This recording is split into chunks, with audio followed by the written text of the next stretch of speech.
ఓం శాంతి.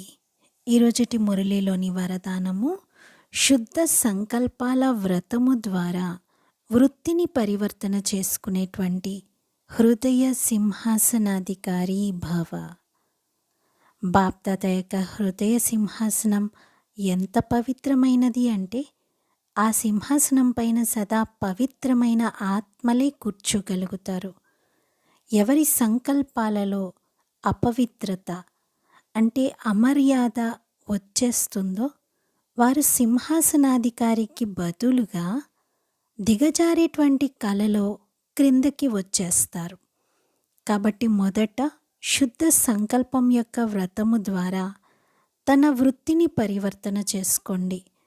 వృత్తి పరివర్తనతో భవిష్య జీవితం అనే సృష్టి మారిపోతుంది.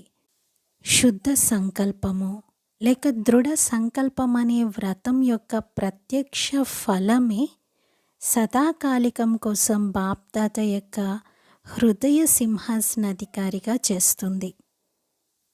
బాబా ఈ మహావాక్యాలను 23 డిసెంబర్ 1993లో వినిపించారు.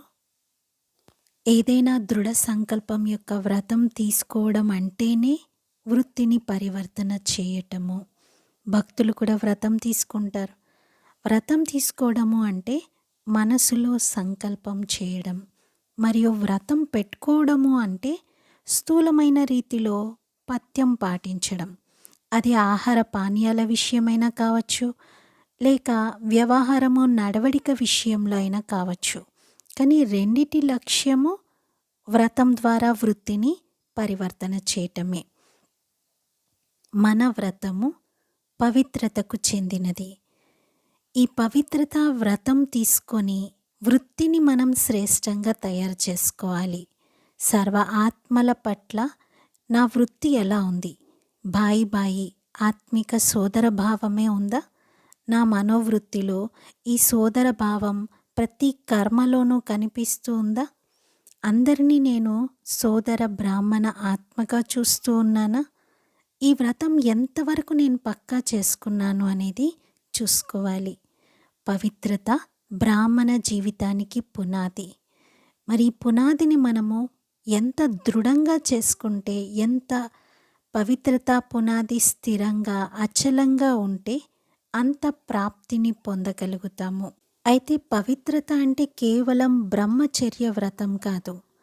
పవిత్రత అనగా సదా సంకల్పాలు, మాటలు, కర్మలు, సంబంధము, సంపర్కము అన్నింటిలో 3 బిందువుల యొక్క మహత్వాన్ని ప్రతి సమయము ధారణ చేయటం. పరిస్థితి ఏదైనా సరే పరివర్తన అవ్వడంలో ముందు నేను అని అనుకున్న వారికి 3 రకాలుగా ఆశీర్వాదాలు లభిస్తాయి.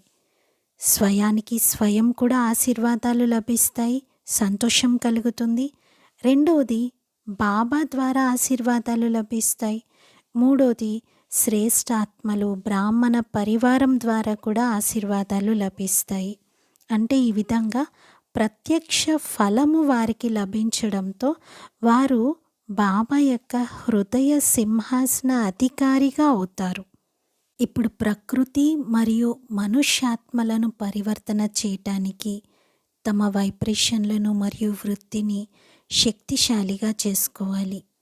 ఈ పరివర్తనను తీసుకురావడానికి ఆధారం మనలోని శుభ భావన, శుభ కామన, శ్రేష్ఠ వైబ్రేషన్స్. దీనితో వాతావరణంలో, ప్రకృతిలో మార్పును తీసుకురాగలుగుతాం. మన వైబ్రేషన్స్ ఎంత శక్తిశాలిగా సతోప్రధానంగా ఉంటాయో అంతగా ప్రకృతి మరియు మనుష్యాత్మల యొక్క వృత్తులను పరివర్తన చేయగలుగుతాం. మరి ఇలా వృత్తితో సృష్టిని పరివర్తన చేసేటువంటి సేవలో ఉండి బాబా యొక్క హృదయ సింహాసన అధికారిగా అవ్వాలి.